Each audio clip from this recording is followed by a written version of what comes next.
Republik Indonesia yang ke-7. Ya. Semua masyarakat tampaknya sudah mulai euforia ya. Apalagi tadi kita melihat TNI, Polri sudah siap menggelar pasukan untuk mengamankan pelantikan. Nih Pak Amin melihat ini semua sudah matang perencanaannya? Ya, saya kira yang harus dikatakan di sini bahwa tidak mungkin akan ada semacam pemboikotan yang diisukan sebelumnya ya. Saya agak tahu lah ya. Saya tahu, jadi itu tidak mungkin saya dibesar-besarkan. Kita mengharap nanti pelantikan lancar, smooth ya.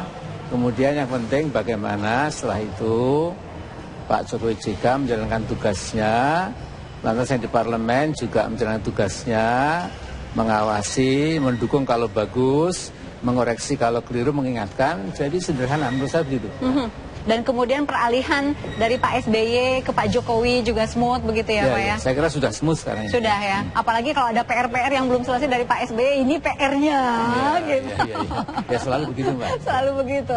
Oke Pak Amin, ada harapan Pak Amin untuk Presiden Republik Indonesia yang baru ini? Ya harapannya ada selalu kesinambungan ya. Dan saya kira tim transisi apa itu kan sudah pergi ke berbagai kementerian gitu, dan sudah dibuka inilah masalahnya gitu. Jadi selama ada etikat bagus, kemudian programnya jelas, saya kira ada harapan yang cukup cemerlang ya.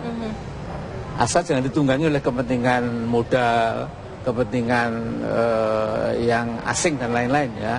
Jadi ini adalah tantangan terbesar buat Jokowi kala adalah bagaimana memproteksi suverenitas ekonomi, hankam, politik dan lain-lain itu dari terobosan zaman globalisasi ini ya, terobosan korporatokrasi ya, yang kadang-kadang memang lebih kuat dari negara-negara sedang berkembang seperti kita. Nah, jadi kalau itu lulus, saya kira akan lulus. Apalagi 2015 ini dimulai free trade agreement ya, itu masyarakat ASEAN. Ya. Oke. Ada Mas Herbut juga, mungkin kita akan bincang lebih banyak lagi termasuk dengan pertanyaan saya berikut ini nih Pak. Di online ada pernyataan yang memperlihatkan judul besar bahwa Pak Amin Rais _2 tidak menutup kemungkinan PAN bergabung dengan koalisi Jokowi. Ini banyak Pak yang memuat online seperti ini. Itu kemarin jam 12:30 saya di ruang fraksi berjalan masuk ke lift. Ada 6-7 wartawan-wartawati, rekan wartawan. Pak Amin gimana Pak? Kemungkinan enggak? Kemungkinan ada enggak? Ya dinamis Mbak. Yang bilang dinamis itu malah Mulfahri. Saya bilang dinamis dan kreatif. Di dalam proses politik itu semua bisa terjadi. Jadi ya dinamis kreatif. Dan ditutup liftnya dan di online banyak sekali seolah-olah saya menganjurkan supaya PAN menyeberang itu kesimpulan yang bukan saja tidak betul tapi terlalu subjektif lah ya. Oh itu karena kecepatan lift menutup gitu. Kalau lift nggak cepat menutup itu ada banyak. Ya seolah-olah saya sebagai salah satu pendukung KMP sedang berpikir bagaimana PAN salah satu tonggak KMP akan menyeberang. Jadi itu saya kadang-kadang udahlah itulah media masa kita. Pak, tapi mungkin tidak bisa disalahkan juga wartawannya ketika Pak Amin Rais menyatakan dinamis gitu. Namanya dinamis selama ini kalau diterjemahkan oleh politisi kan dan detik kreatif, ini. Mbak, kreatif. Nah, kreatif. Ini Mbak, ini sekarang saya buka aja ya. Saya dulu membaca di kalangan KMP itu ketika ditawari kursi itu tidak ada satupun yang menoleh. Ya. Apalagi teman-teman itu mengatakan ya Mas Sebut, teman-teman itu mengatakan apa-apaan ini ditawari kok kita bukan upper hand tapi kita tangan di bawah, itu nggak layak. Tapi setelah menang di DPR, sukses di MPR, itu tiba-tiba menjadi on equal footing, sejajar. Nah kalau mau bicara saya kira ini saatnya, tetapi jangan dengan P3 tok, dengan Golkar tok, itu namanya mecah-mecah ya, kurang-kurang elok lah. Kalau mau ketemu secara kesatria berhadapan-hadapan, dan saya sudah punya semacam gambaran, sebaiknya KMP ini memberikan fair chance ya sepenuhnya kepada Jokowi Yusuf Kalla untuk membuat kabinet seyakin mereka, sebagus mereka, dan dari kita tidak usah satupun ikut ya. Kemudian namanya bukan power sharing tapi responsibility sharing, yaitu berbagi tanggung jawab. Bangsa ini menghadapi luar biasa, Mbak. Ya, tekanan masyarakat ekonomi ASEAN, kemudian BBM juga pasti harus dinaikkan, ya. Kemudian ya segala macam terekaman dari kekuatan-kekuatan asing itu. Ya. Jadi saya kira tidak ada lagi, dan sangat lucu kalau kita masih berselisih. Sehingga imbauan Ketua MPR itu begitu dipilih, inilah saatnya bangsa bersatu. Saya setuju 100%. Baik, ya. Pernyataan Pak Amin Rais ini belum Mas Herbut, saya Mas Herbut dulu deh. Kenapa nih Mas Herbut sepertinya tadi ada sesuatu yang ditahan? Gini, menurut saya apa yang disampaikan oleh Pak Amin pagi ini, kalau kita bisa cermati, kita amati, ada peluang bagi Pak Jokowi JK. Saya tidak bicara dalam konteks koalisi Indonesia Hebat, karena ke depan itu yang memberikan sebuah pertanggungjawaban terhadap jalannya pemerintahan adalah presiden dan wakil presiden. Dan Pak Amin itu membuka celah gitu loh. Ada peluang untuk rekonsiliasi bersama membangun bangsa. Jadi saya melihat apa yang disampaikan oleh Pak Amin ini mestinya dicermati oleh terutama oleh Pak Jokowi JK sebagai langkah untuk bersama-sama membangun Indonesia dengan tantangan yang ada. Ini pernyataan yang dinamis dan kreatif tadi itu. Iya, termasuk barusan gitu kan yang disampaikan oleh Pak Amin ya. Saya mencermati daripada 1-2 paragraf di media sosial itu. Iya. Jadi memang pemikiran saya itu dengan teman-teman ya. Ini bangsa besar ya. Tidak mungkin dipikul oleh salah satu pihak saja ya.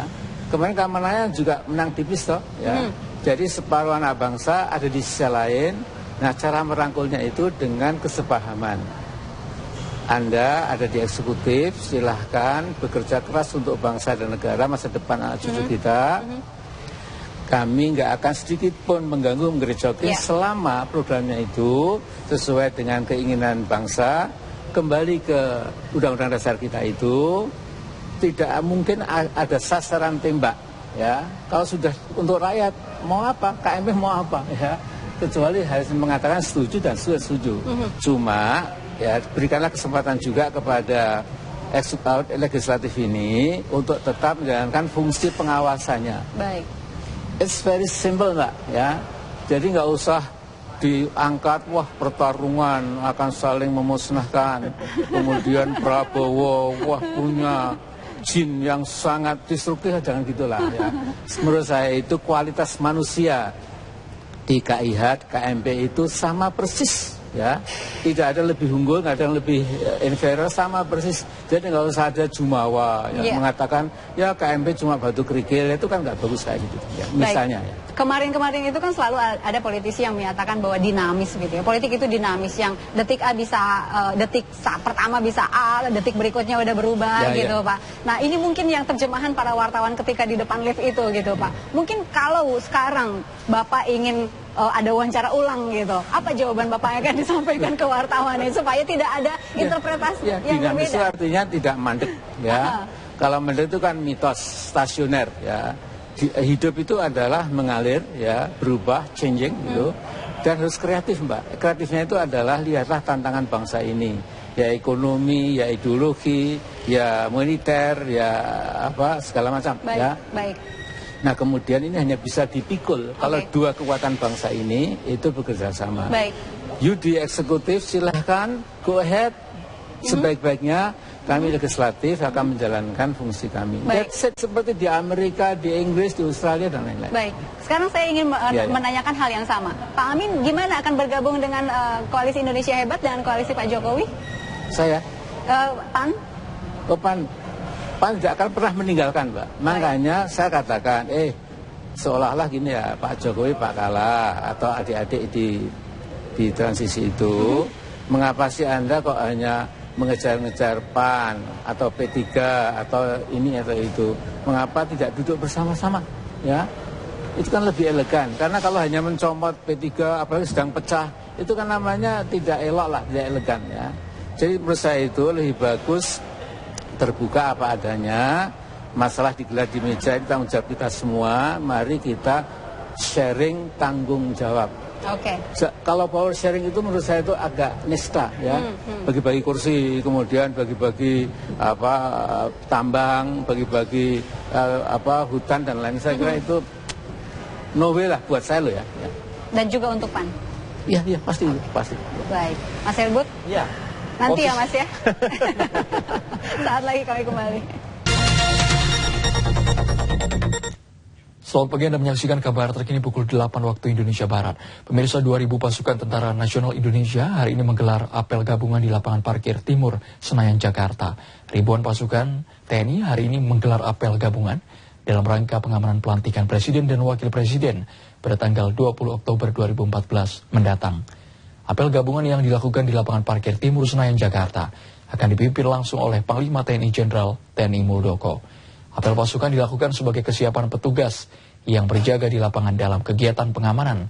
Apel gabungan TNI ini melibatkan semua satuan pasukan TNI seperti Angkatan Darat, Laut, dan Udara. Anggota yang akan ditugaskan dalam pengamanan ini akan diperiksa kesiapannya oleh Panglima TNI Jenderal Muldoko.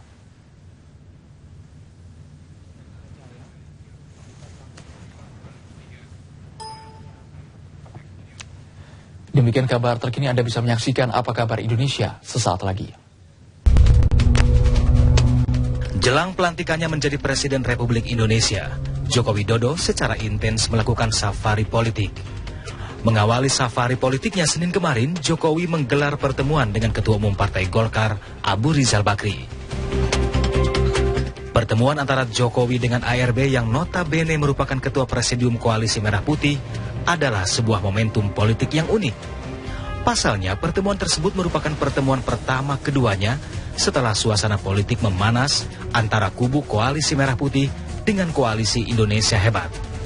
Tak heran jika pertemuan tersebut disebut-sebut sebagai langkah perdamaian Jokowi terhadap kubu lawannya demi menjaga pemerintahannya berjalan dengan lancar. Sayangnya hingga kini belum ada konfirmasi kesediaan Prabowo untuk bertemu dengan Jokowi.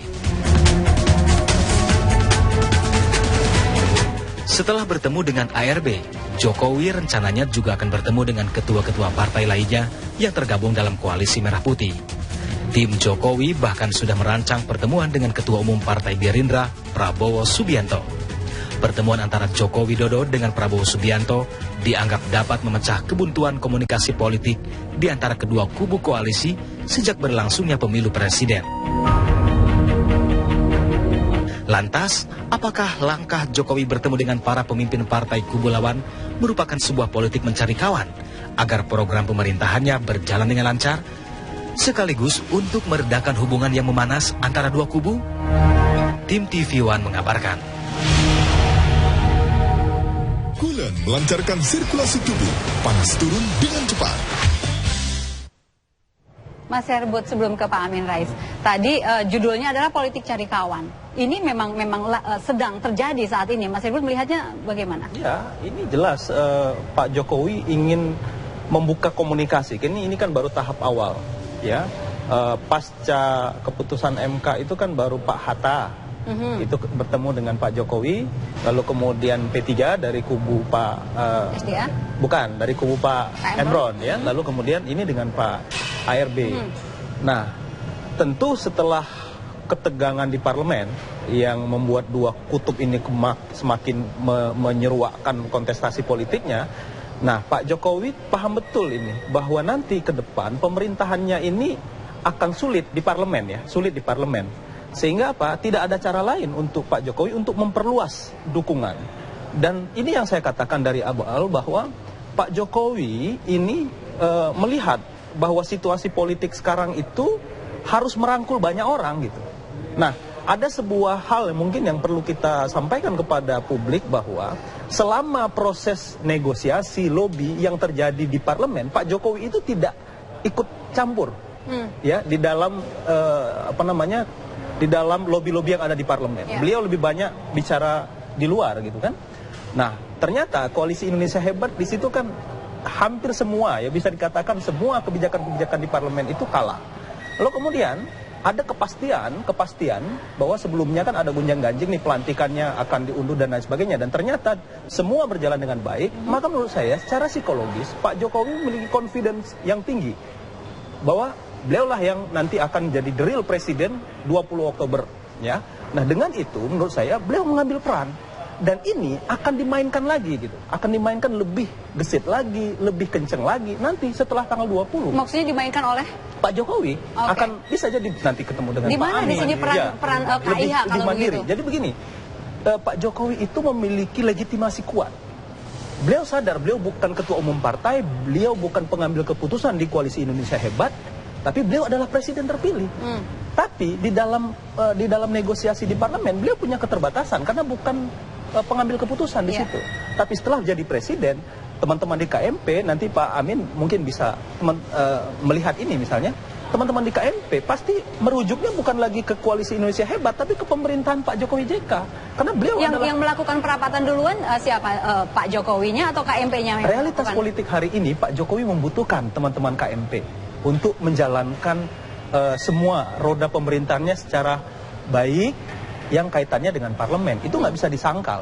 Artinya apa? Politik hari ini tuh memang membuat kekuatan KMP di parlemen itu menjadi penentu dari stabilitas pemerintahan ya. Artinya apa? Kita bisa tahu ada 3 fungsi itu ya yang ada di parlemen. Paling nggak Pak Jokowi menyadari betul. Nah disinilah menurut saya kecermatan, kepiawaian dan insting politik Pak Jokowi itu bermain. Dan orang mungkin melihat Pak Jokowi ini kok banyak diam, tapi beliau mencermati.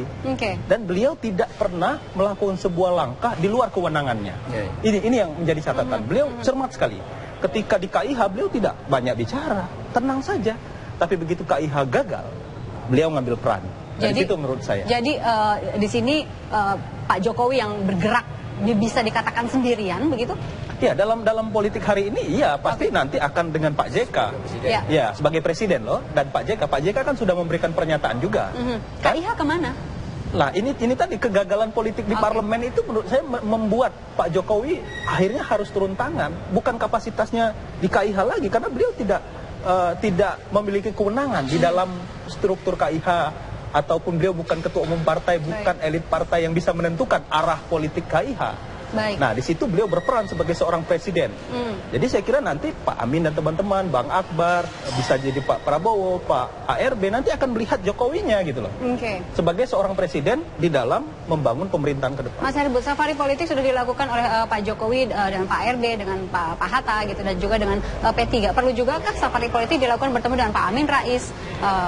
Iya, tadi Pak Amin menyampaikan sebaiknya tidak comot-comot satu-satu kan. Saya kira semuanya semua itu lebih bagus. Jadi karena begini. Undangan itu belum Pak? Belum ya. Tapi saya kira nggak usah diundang pun kalau misalnya yang mewakili Pak Jokowi itu memberikan signal yang kuat ingin bertemu secara bersama-sama, saya yakin akan disambut juga. Ya. Kemudian kita bicarakan, lantas jadi begini, hura-hura Pilpres sudah usai, hura-hura atau huri-huri DPR MPR sudah selesai. Jadi ini sudah tenang harusnya sudah itu. Nah sekarang kita buka lembaran baru Presiden ke-7 ini yang menggunung masalahnya hanya bisa dipecahkan kalau ada responsibility sharing, tanggung jawab masing-masing, betul-betul untuk kepentingan nasional. Tutup mata, ya, tutup telinga juga, hati nuraninya dijalankan. Ya, artinya nurani itu nggak bisa berbohong. Ya. Apakah ini untuk kepentingan bangsa atau kepentingan konglomerasi? Apakah ini menguntungkan orang-orang kecil bangsa kita atau akan malah membuat cengkeraman dominasi ekonomi korporasi besar? Itu kelihatan, Mbak. Ya. Baik. Nah, jadi saya punya resep sederhana. Setelah tanggal 20 dilantik, ada baiknya ya presiden ya katakanlah mengundang tokoh-tokoh KMP itu berbincang dari hati ke hati. Sesudah dilantik gitu Pak? Dilihat oleh rakyat itu sejuk. Iya. Sejuk. Iya. Menurut Pak Amin itu sebaiknya sesejuk Tawangmangu. Ya. Itu Pak Jokowi sering Tawangmangu. Mas Herbut, sebaiknya pertemuan dengan tokoh-tokoh KMP ini dilakukan sebelum pelantikan atau nanti sesudah pelantikan? Ya, balik lagi ke legitimasi tadi menurut saya. Jadi setelah pelantikan itu jauh lebih kuat menurut saya dan berbeda juga teman-teman yang di Koalisi Merah Putih, terutama kan di KMP ini kan ada struktur, Mbak ya. Ada struktur yang baku di koalisi ini. akan lebih ini juga lebih cair ketika Pak Jokowi setelah dilantik gitu. Dan jangan lupa Pak Jokowi ini kan punya cara dalam mencairkan suasana gitu ya, dengan komunikasi politik di atas meja makan, jadi politik meja makannya saya kira dibangun dengan santai, sesuasana kekeluargaan, dan tadi semua kekuatan yang ada di Koalisi Merah Putih diajak serta. Saya kira nanti masyarakat akan lihat, dan kalau itu terjadi ya selama ini kan juga publik pada akhirnya yang tadinya berharap setelah Pilpres itu selesai, sekarang pun masih terpecah. Dan dengan adanya hal seperti itu nanti saya kira lama-lama juga akan pelan-pelan cooling down-nya, dan lama-lama kita akan melihat dengan jernih bahwa posisi Pak Jokowi seperti ini, Koalisi Merah Putih seperti ini. Baik, Pak Amin, mungkin terakhir. Sejauh ini sudah ada undangan untuk hadir di... Saya di meja tulis saya belum ada. Di meja belum ada. Begitu ada saya datang. Mungkin masih ada di Pak Pos sekarang. Ya, mudah-mudahan.